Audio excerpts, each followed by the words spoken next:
Shave it down to like 2.5. Shave it down to like 2.5 hours. Hey, Rabbi, how are you? Hey, yeah, how are you? Baruch Hashem. Yeah, well, I missed it. Well, let's see. What 1 second. Yeah, no, it was a total party yesterday.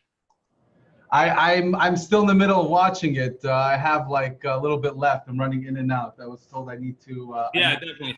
get up to speed. Yeah, no, definitely. It got a little feisty over there. We had one of our guys used to be one of our Talmidim. If it's not feisty, then means it's not alive. Feisty's not a bad thing. Yeah, definitely. I'm on my next Rabbi Arush book, Garden of Wisdom, and it talks all about how, however you want to look at it or cut it, it's all from Hashem, and the only thing that again, the only thing we have in control is ourselves. It's how do we react on a day-to-day basis. I hear a lot of people, oh, we got to change this and we got to change that and we have to go. You're not going to change yourself first. How you expect to change other people? Yeah, no, definitely. That's what I would.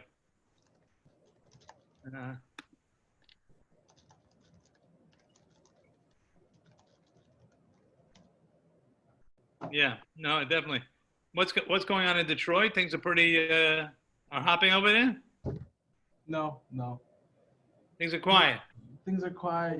People realize. I think like my neighbors specifically, I think they see through the nonsense. They see through they see through the lies. They know it's real. They know it's like, listen, and again, I'm speaking just for myself and my neighbors, and they see that we have to live. It's not about people halfway across the world. It's about your next door neighbor. My neighbors are. I live in a predominantly African American neighborhood. In my neighborhood, you're either black or you're Jewish. There's a couple Chaldeans. There's very, very few, people that are not Jewish and white that live there. And and we all get along really well. We have a tremendous amount of respect for each other. They have a tremendous amount of respect for us, and we do them. And I think could we do a better job in exposing ourselves and getting to know them better and trying to feel their plight and vice versa? Of course, there's always that. But is that the avoda? I'm not sure that's like really the, I'm not sure that's the avoda, and I don't think any of my neighbors feel like that's the avoda either. They have a life to live. They have their kids to raise. They have their own personal community struggles. Forget about what else is going on. Other than that, I think overall our the general city and even the local government, city of Southfield, the greater Detroit area. It's a huge mix. It's very diverse, and our mayors are again, I'm just pointing this out as fact. It's not one way or another, but our mayor's Jewish and homosexual. Our city council has from Jews, non-from Jews, African Americans. I think there's a Chaldean in the city council. It's a very diverse community, and like I said, I think for the most part, everyone's interests are respected. We have menorah lightings on city property every Hanukkah.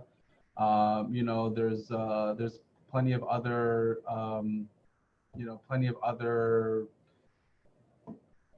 things going on within the other communities.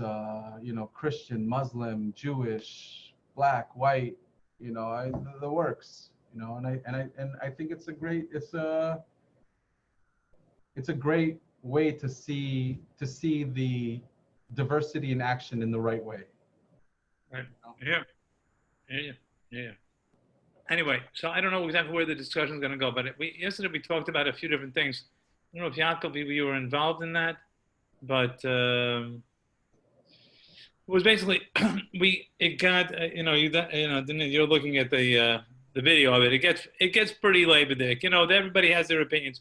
So I really kind of want to just talk about some of the issues and maybe some of the perspectives that or we could share perspectives. But, there are certain things that kind of, I think, in order to get a perspective are important just to talk about. First of all, it's interesting. We have a couple that we're working with, wife and I. Daniel knows this. I don't know exactly who Tehillah Chain is, or I don't know, or Yaakov, I know. Yaakov, I don't know if you know that we do counseling. Anyway, so we spoke to our supervisor about a certain situation, and he said an interesting thing. He said he said that after you finish everything else, talking about all of the problems, he said, everybody's been affected by Corona, and nobody is just no one's at ground zero. Like, everybody is struggling with a very, very difficult reality. So there was a couple that we've been working with that they're having a very hard time just simply because their child is home all the time. He's just been around and involved in he just needs to be played with and has to, he's young enough that he doesn't have any school. And that affects everything. So I think the tension in the air has been very much affected by that. And I think that one of the things that we all, I think it's important to do is to kind of say, what are the factors in my life that are making life more challenging? It doesn't mean that it takes away our responsibility to kind of step up to the plate, to be, to do the things that we know we need to do. But it does mean that it's very challenging to do certain things. That was one thing I wanted to talk about. The other thing I wanted to mention is that I was actually talking with my son, and it's an interesting thing. You guys didn't grow up the same time that I did in terms of watching news. Maybe we'll end up learning something, because I think that the schmoozing we want to do will take just a little bit of time. But, when we used to watch news, we had 3 channels: ABC, NBC, CBS. I mean, you probably wouldn't even imagine what this reality was like. Daniel, I don't know if this was like way before your time. We had channel 2, 4, 5, 7, 9, 11, 13. Zell was CBS, NBC. 5 was a local New York station. 7 was ABC. 9 was a New York station. 11 was like a cheaper version. And 13 was public television. And that was it. I remember. I had my parents were Russian immigrants, so they didn't really understand the dangers of TV and what it could lead to. So at a pretty young age, I had a TV with like cable and everything in my room. But that's what it was the 4 or 5 stations and the news stations, PBS and right. KTLA. I remember KTLA was a big one. That was like every morning it was on, Right. Also, it was interesting. The TV would finish with the late show on CBS. Finish at about 1:30. Then it was off. Then you just had like the screen would go. It would just, and you'd have this. Then about 5:30 there was like a farming show that would go on. Anyway, so when you used to look at the news, some was a little bit better, some a little worse, but you had a sense that people were reflecting some objective reality. And not having that anymore, like depending on which news you watch, like to me it's shocking. Again, I've been living in Israel long enough that I miss the transition between news and like opinions, where you just like, if you want to like be like pro the president, you watch Fox News, and you want to be anti the president, you watch it. It's just like, it's like you literally, so that creates a reality where you don't have any idea who to trust and who to not trust. You don't know who's right and who's wrong. You don't know what the facts are. But that creates a very difficult challenge to like, what's okay, what's not okay. That should be, that creates a difficult problem also. So that's another factor. It's just hard to know like what's real. So so if you watch certain news, so America's burning down. And you watch other news, people are getting together and creating a new reality and creating a new consciousness. That's another reality, another part of this picture I think that's important. The other thing, and this has like really been on my mind, watching, at a distance over here from Israel, but I have a sense that the buzzword for what's going on in general is intolerance. And I'll tell you what I mean. There's intolerance. Maybe after this we'll learn. I think maybe we're going to come up with something to learn. But there's, on one level, I never, listen, I have my sister-in-law sent me a letter. Whatever, she just shared with me some anti-Trump article. And listen, I'm not exactly the world's biggest fan of the president, but I can tell you that he's been more helpful to Israel than probably any president since the establishment of the state. It doesn't make it right, doesn't make it wrong, but this, like, if you're pro-Trump, you're anti-Trump, there's such intolerance. And that intolerance for certain communities look like nasty fighting on Facebook and, on Instagram and whatever. And another level of intolerance in different community means looting. And intolerance in different communities is going to have a different expression, but it's all the same thing. It's all the questions of being intolerant. And once you're intolerant of the other guy, anything goes. Then someone's opinion is like he's a fool, he's a jerk, he's a whatever. Or you have no respect for his property, for his privacy, for his life. And it goes both ways, black to white, white to black. Once there's intolerance, and I hope America will pull it through, because I'm a little bit concerned about intolerance. I think that was the other thing I was going to say. And one more is living life in doubt. One thing that the virus has taught us is to live in doubt, to not know what's going to be.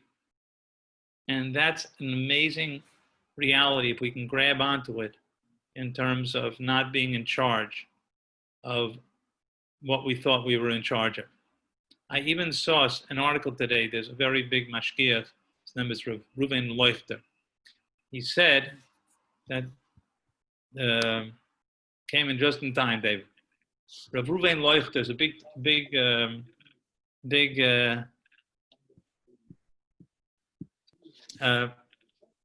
okay, guys, take it easy. Don't want you guys going at it. There was a guy came on yesterday. His guys, there was certain like classic guys. There was a guy yesterday came on, Sticky Green. Sticky is like one of those totally wild characters that. I'll tell you my history with Neve. I went to Neve in like 77, 78. It's only 97, 98. And they hired me as a tutor, starting from January till the end of the year. The person who was administrator at that time was Rabbi Marcus. He told me, forget it, you're never going to get a job. The next year, they hired me part-time to tutor. And then the year after that, they had total crazy, like, it was basically like half of the guys were like went into learning, whatever, and half of the guys were totally like nuts. Like, and Sticky was part of that like interesting group. Anyway, so this Reuven Leuchter said a very interesting thing, which is that, we're in a reality that it's so, like, there's no way of knowing what to do and what not to do. How do we protect ourselves? How do we not protect ourselves? Again, it's usually the older people, like someone said yesterday on the program, which is a little feisty. Oh, Shalom Aleichem. How are you? Very nice. Wow. Wow. How are you? Good, Moshe. How are you? Baruch Hashem. David came by here and he says, I got a treat for you. Look. Kinahara. Very sweet. Wow, good. What's new? What's new? Baruch Hashem, Baruch Hashem. I don't want to disturb. I'm going to watch a little bit. Okay, fine. So anyway, so this Ruben Loichter said an interesting thing. He said normally that we have an idea of things that are, oh, mamish, I'm going to get spoiled today over here. Bring out the all-stars. Wow, and relaxing and wow, nice. I got the all-star team hanging out over here. Totally cooking. Rabbi. Totally cooking this one. All right. Anyway, so he said like this, that a very interesting concept that you guys know each other. Yaman, you're the same time as Feder? Oh yeah. Yeah. I hear. Wow. Wait. Okay. Here we go. Yeah, man. So, Hey, anyway, so he said like this, that normally when we have a challenge, so we have an idea of how to respond to that challenge, right? Whatever, either on a physical level, on a spiritual level. And what we do is, whatever, we take more precautions, we take more spiritual precautions. He said, we are in a situation now that we don't know what precautions to take because we are fighting an invisible enemy and there's no way of knowing exactly what we're supposed to be doing. Again, we take all sorts of precautions that we all know that there's really no way to protect yourself. I mean, the numbers are going down, but we have been fighting an invisible enemy, which is terribly unsettling and has affected all of us. But he says, when you get to that level, he said, even on a spiritual level, we can't even do the regular things. He said, normally, you take certain precautions. He says, but today, we can't even take the precautions that we would normally be taking in terms of you learn more Torah, you're more tefillah. Well, he actually talks about tefillah, but he says, we can't even do that now. It doesn't even correspond anymore. He says that we're not even holding by, oh, learn more Torah, oh, put on tzitzis, oh, put on tefillah. He says because of the fact that since the situation is such that we literally don't know what to do on a physical level, we don't know what to do on a spiritual level. Again, I'm quoting one of the big mashkiach from Israel today. It's a very big chiddush, and again, we always learn Torah, and we always try to be mechazik ourselves, but it's a different approach in terms of what do we now do. So he's saying that the reality of where we are up to with the virus, and again, we're hopefully have gotten over the peak of this thing with the Shem's help, but the concept is still there. The concept of that we normally respond with very concrete reactions is not necessarily in place. So I want to pause for 1 second. I want to tell you what I think is a very big cloud. There's a very interesting person. His name is Rabbi Miller. What's his first name? Rabbi Yisrael Miller. He's a beautiful author. He wrote a number of very, very nice scoring. One about Yom Tov, there's one about women's what's wrong with being human. And he has a number of very, very down-to-earth things. And I want to tell you a major idea that he says that I totally agree with. And I think it's a wonderful perspective for all of us. Very often we'll hear people say, the reason this happened is because of Chil Shabbos. It's because of Lashon Hara. It's because of Shmiras Bris, because of Kedusha, things of. Now, I want to tell you a beautiful cloud that he says, and I think I've heard not everybody agrees with this cloud, but I think it's very accurate, very true, very end of the day.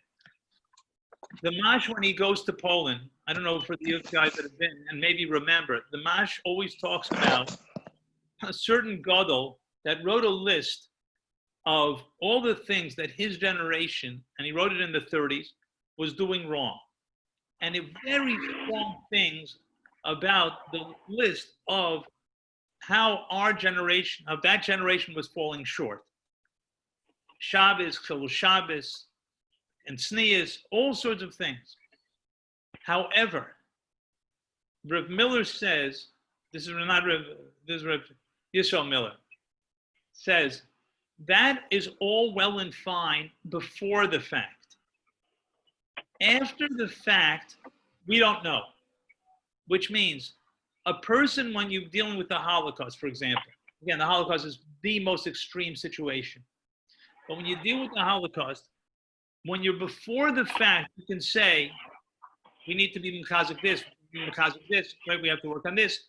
But after the fact, we don't know why things happen. We don't know why the Holocaust happens, right? And I heard myself from the Boston Rebbe, first his Rebbitzin told me this, the Boston Rebbe from Boston, Zecher Tzadik Lebracha, his Rebbitzin told me that in the name of the Rebbe, that there's no way of giving a reason for the Holocaust. When we will talk about Corona, right? We have 100,000 people, Lo'olenu, from all over the world that are no longer in this world. Why did it happen? Before the fact, we could say, you know something, we need to be working on a lot of things. But after the fact, we simply don't know.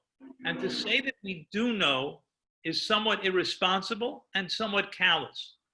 We just simply don't know. Does that mean that we can't possibly take lessons and say, hey, this could use strengthening, this could use strengthening, Shabbos could use strengthening, other different aspects, could they be worked on? Definitely. Is this the reason? We don't know. So we don't play the game of, oh, we know better, right? We don't play the game of we know better when it comes to ourselves. We don't play the game of we know better in terms of others. We can say, it looks like when, for example, if we're kicked out of our shuls, or Hashem doesn't want us in our shuls, we can definitely say we could be more careful with our tefillahs. We could be more careful about our cell phones going off in tefillah. We could be more careful about davening slowly. There's a lot of good things we could say about tefillah. But we can't say that this is the reason and we know it. We don't do that. All right? So I think it's a very, very big rule about how to understand these sort of things, that we try to take lessons, we try to understand, but we don't ever say this is the reason and we know the reason. That's a callousness.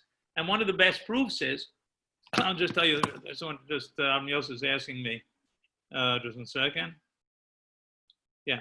So one of the best proofs is, you gentlemen probably know, but I'll just tell you historically, about the gezeros of Taf B'Taf.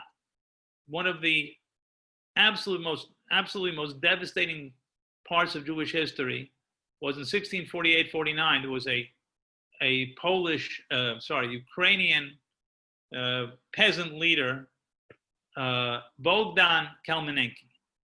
He was a vicious murderer. And during that time period, it wasn't just those 2 years, those were the main 2 years, probably hundreds of thousands of Jews were killed in the most barbaric of ways. The Tosas Yom Tov said the reason that it happened was because of talking in shul. Now, you and I can't equate those two things. We can't say, well, we understand they talked in shul, therefore they deserve.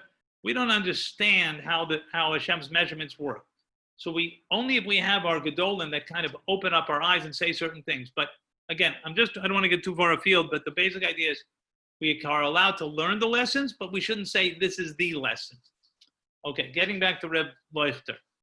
So Reb Leuchter says that he was saying, like, what should we work on? So Reb Leuchter says a very fascinating concept. He said that, and the Gemara says that in general, that the Malach HaMovis Lo Aleinu, usually it takes him 8 steps. It takes him 8 steps to take away somebody. And when the mashchis is let loose, when the gezerah is out, for wanton problems, so then he only does it in 1 step. which means there are times where the normal order of how life moves is not necessarily the same as in other times. So when we have a situation where just we have no way how to protect, we don't have any idea how to protect ourselves, things are rampant and lower later, there's thousands of people all over the place. He says that has different rules. And he says by the rules, then it's no longer, oh, Shabbos is the one thing, and Tzitz is of course Shabbos is good, and of course Tzitz is important, and of course Tznius is important, and of course Shmiras HaBris, everything is essential, but it's not the same reality. And he says, and again, if it wasn't for him to say this, a big person saying this, he says that you cannot even match up anything anymore. So to say, oh, we should work on this mitzvah, that mitzvah, he said in the same way that there's a totally different reality when there's a plague, he said there's a totally different response, lo aleinu, when there's a plague. The rules become different, right? And the rules being different means we now have to respond in a much different way. So he says, one of the things, obviously, on a physical level is we act totally differently, right? Everything changes. We're all inside. Nothing is the same, right? And as much as we, on this, kind of felt, let's say, 5 months ago that it's going to be business as usual for as long as we see, starting March and April, it wasn't business as usual in any way, shape, or form. So when it's not business as usual, what do we do on a spiritual level? So I'm going to tell you suggestions, and I'm going to tell you, I'm saying it over from a big person. I haven't totally processed it. Maybe we could process together. And of course, I'm open for hearing anybody that wants to share any thoughts.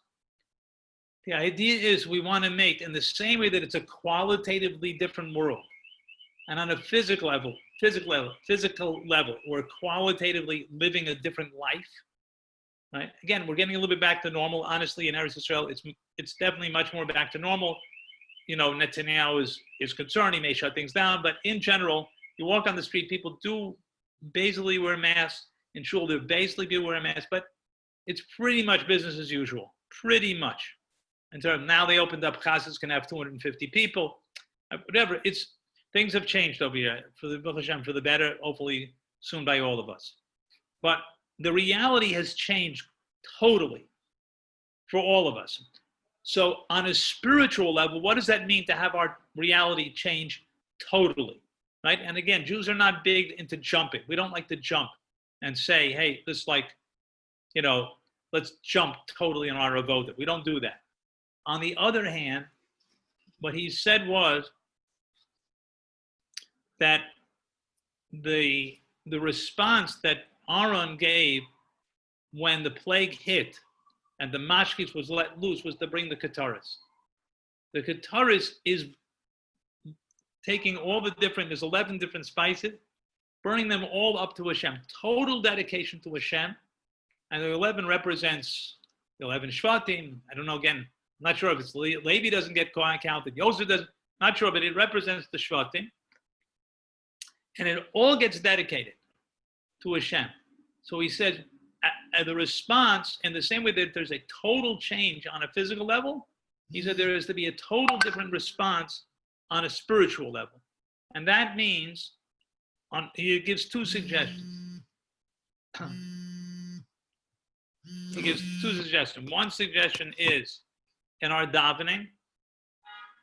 And our davening, in the same way that there is a concept of burning up the incense where it gets totally dedicated to Hashem, there's a concept of, in davening, being totally connecting to Hashem, totally realizing that He loves us, totally connecting to Hashem.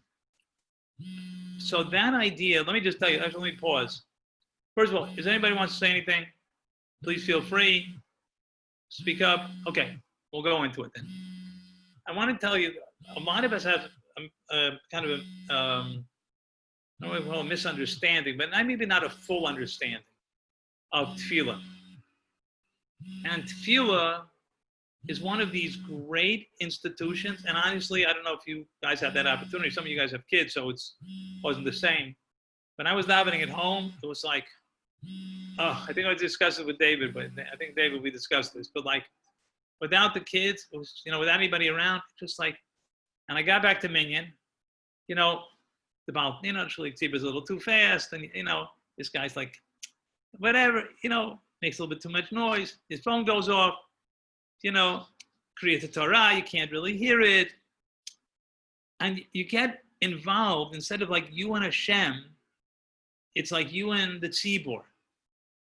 So it's kind of like life where Hashem says, I want you to be involved in a tzibur, but I want you to be with me. And tefillah has two aspects to it. One aspect is asking for what we need, connecting to Hashem, praising Him, thanking Him. And one is to be Dovid to Him. One is to be Hashem, I want to be together with you. I want to be in your mechitza. I want to be with you. I'm going to tell you a nice story. Some of you guys maybe remember this story because how many stories do I have? I got a limited number of stories. A story about a guy who was traveling back from Eretz Israel, and he had a layover in Paris. and he went from Paris, and he was supposed to go to the States, to New York. And it was before the time of cell phones. It was, whatever. So he got off the plane to daven. It was time for davening. It was Shachris. And he was davening. And he, whatever. So all of a sudden he hears the call for the flight.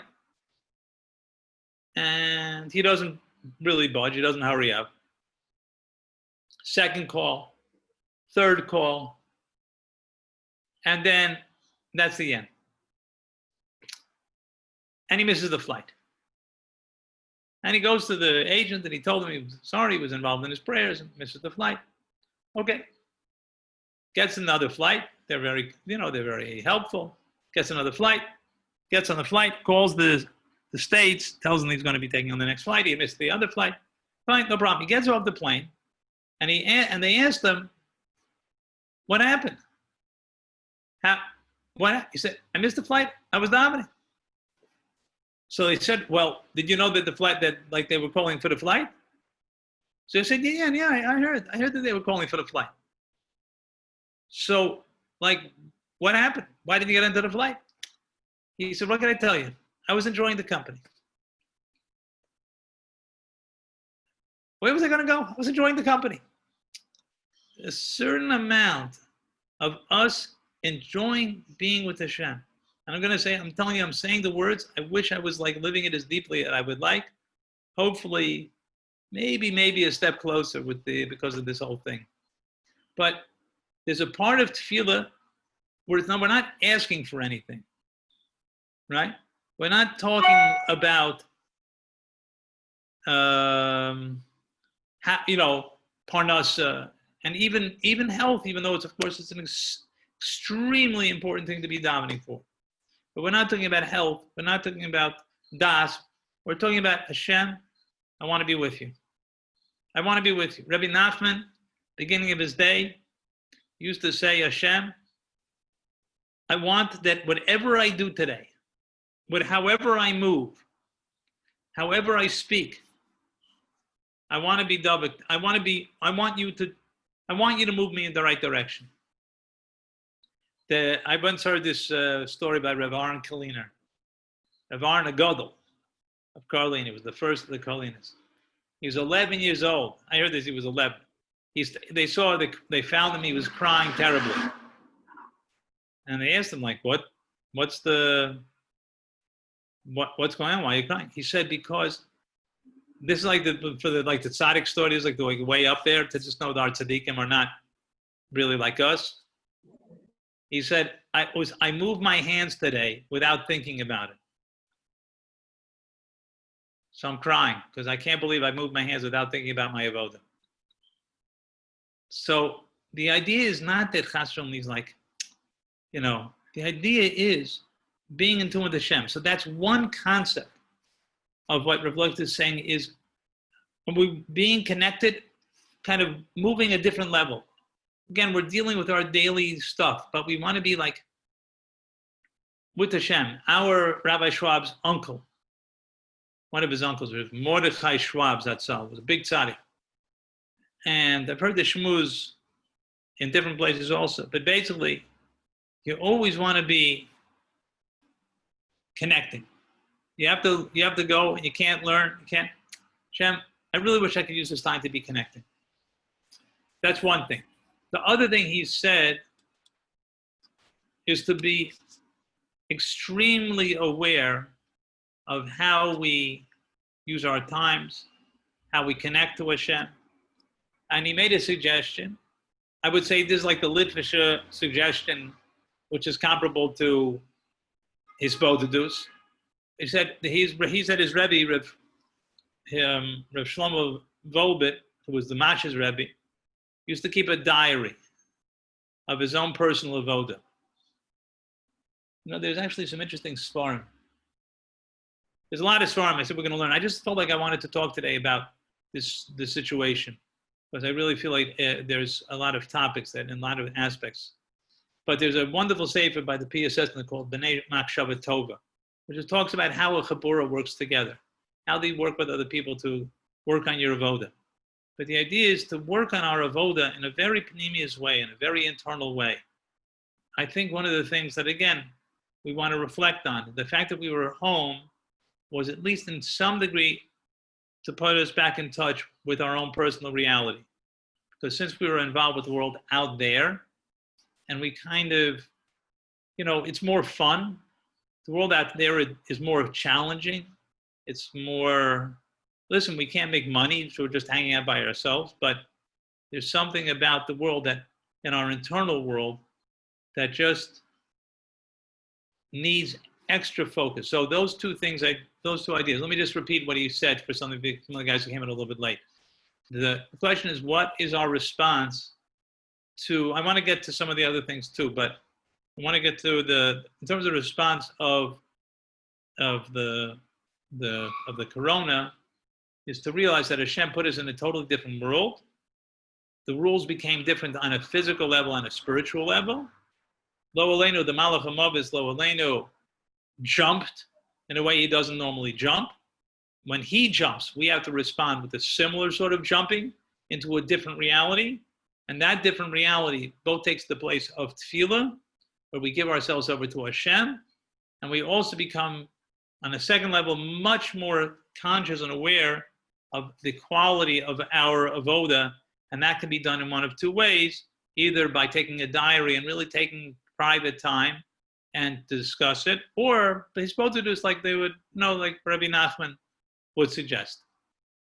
That's more or less one part of what I wanted to talk about. If there's any questions about that or anything else at this point, I have a few more things I want to say, but please feel free if you want to ask, speak up, questions, whatever. Okay, the second thing I wanted to talk about is the demonstrations, and I think we talked about it a little bit, but I don't think it got discussed enough, which is there's an aspect of that Klal Yisrael is supposed to be Or L'Goyim, right? It's a Pashut idea, but the question is, what are we supposed to be doing in doing that? Where do we want the world to get to? And how are we looked at? So I want to say that something I did not share yesterday on the group is listen, everyone's watching all these little videos that are going around. There's a lot of anti-Semitic things that are out there that people are talking about. And I don't know if we don't have a certain responsibility of reflecting and saying, are we living up to what we're supposed to be doing as a people?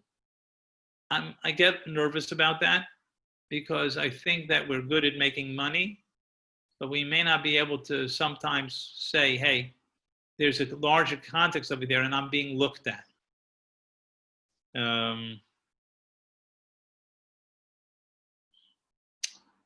I remember the first of the nursing home scandals was back in the 60s, 70s. There was a fellow named Lindsay. He was the mayor of New York. And he had a Jewish guy who was his attorney general. He was the prosecutor against a couple of frum guys. And it was really, really not pleasant. It was not what I would call a Kiddush Hashem. And we forget how much we are being looked at, and we will forget because of all the media that are present that's evolved, how much we're looked at. You know, without media, if had a white policeman killed a black man 30 years ago, 20 years ago, it would have been terrible. But it wouldn't have been what had happened today because of the fact that the social media makes everybody aware of everything. I'm not saying that it makes it right, of course, but just to be extremely aware of what we do has a tremendous, tremendous impact. Not to mention that the Klal Yisrael is connected in a certain way, right? So what we do affects all of us. But we have a responsibility, and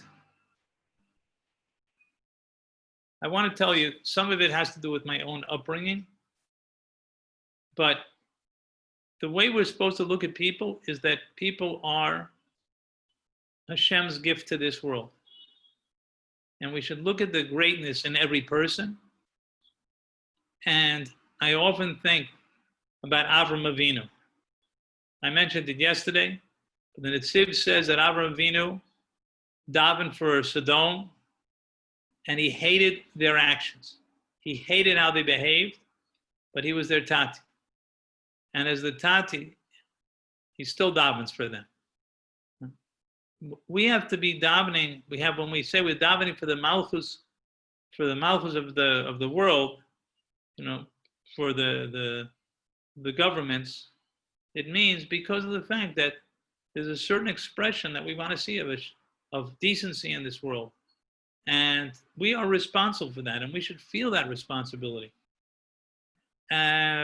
I don't think Avram Avinu told racist jokes. I don't think he told shvacha jokes, excuse me, for the terminology.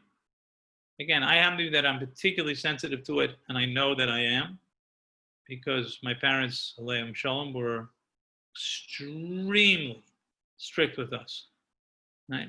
But it's not funny. It's not a Torah-dic perspective. Our perspective is that everybody's in the picture. I want to tell you, Schneer just showed up over here. Our good friend Schneer, who's does a little ufer, always helps us with a little uferatsta. I want to tell you, I have good friends that live in Crown Heights. Everybody should be well there, and Hashem should bring a nicham, bring in the chama for all the people that have lost. I mean, the terrible, terrible loss that happened over there. We have friends over there. The name is the Kamens. I don't know if you know them, Schneer. There are a few sons. There's Yossi and Ari and whatever. There's a few very, very nice sons, Kamen. Oh, you know something? I'll show you a great picture. I don't know if you guys never saw this picture. This is of the Kamen's daughter-in-law with the Rebbe. I hope I can show you this picture. And you got to chop how beautiful this picture is. Daniel, you got to chop this picture. I don't know. Look at. Tell me if this is coming in. I can't see. I don't know why I'm not on the camera, but I'm not. Can you guys see this picture? Bring it a little bit closer. Yeah, we could see it. You see how like shining the girl is? Yeah. And the Rebbe, if you catch it, he also has this beautiful smile, even though it's from the side. Yeah. Anyway, so these are my good friends. This is their daughter-in-law. And I want to tell you, one time I went to Crown Heights, and it was middle of summer, and you know the dress code there is a little bit different than Yerushalayim, and I really had a feeling from the people. You know Yossi? Yeah, he's a good guy.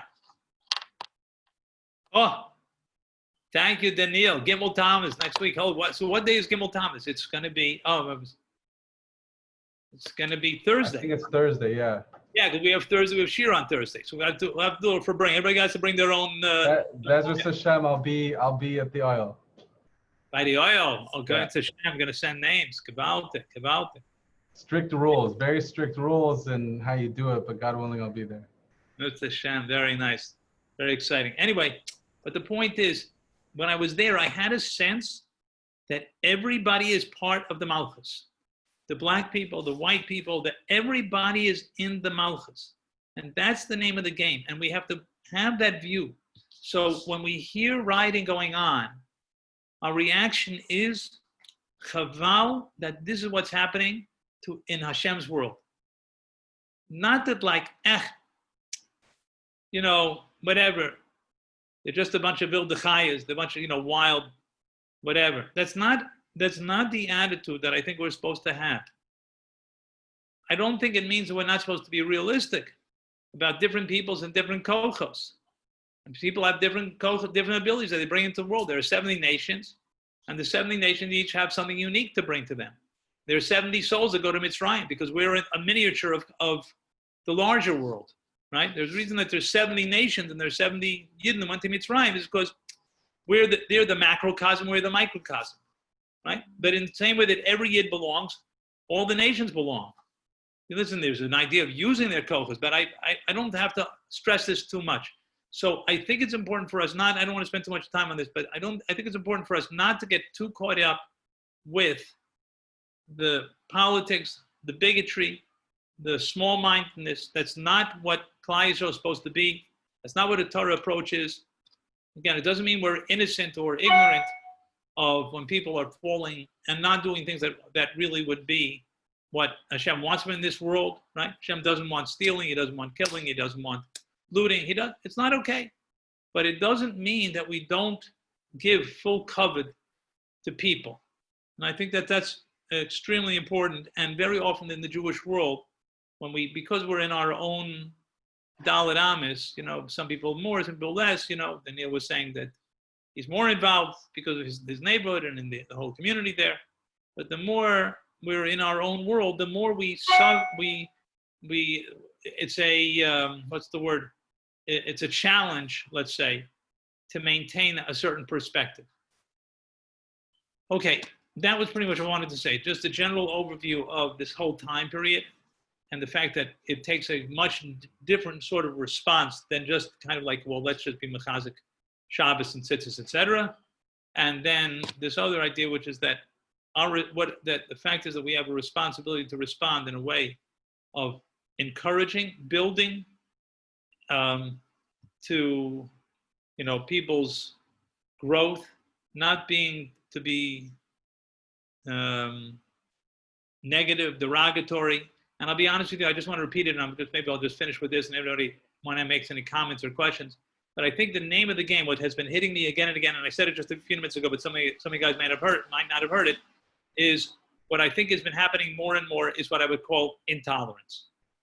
Intolerance takes place with the political discussions about the president. There's intolerance in the news. There is intolerance about Republicans to Democrats. There's intolerance to liberals to conservatives. There's intolerance to blacks to white. Intolerance doesn't get us anywhere. Intolerance in our homes. Listen, we're not even talking about the fact that my wife and I are involved with, home situations. There's more problems in the homes. There's been more physical, more physical abuse. There's been more divorce. But intolerance is intolerable. It doesn't get us anywhere. And we're a people that are open. And the feeling that one has to have is love of all people, love of Hashem's Bria. Oh, it's a Brias. Carving the Torah, realize that they're here, they're all part of Hashem's world, and they're all here to get close to Hashem. And they all have a purpose in this world. That's what I wanted to share this today. If there's anybody who has any questions, comments, whatever, please feel free. I have one more thought, but let me just see if there's anybody who has anything, because I've been speaking pretty much straightforward.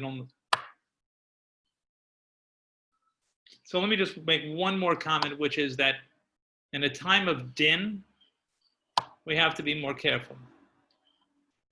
And a time of, that was the other thing. There was one more thing. The other thing is, when there is a time of din, I'll give you a fascinating insight I heard from a big Rosh Yeshiva. In the Egel, Yamin, you're going to like this one. By the Egel, right? Klal Yisrael makes an Egel, gefährlich. Terrible. What could be worse? And then after they finished the Egel, and Moshe all of a sudden says, the Yomerim Navatzatzachem in Hashem, Yelon Hashem, we can't know what's hot. Hine Anochi Karet Bris, just 1 second. I'm going to make a covenant. What am I looking for? No, before that. I said the Yud Gimel Midas.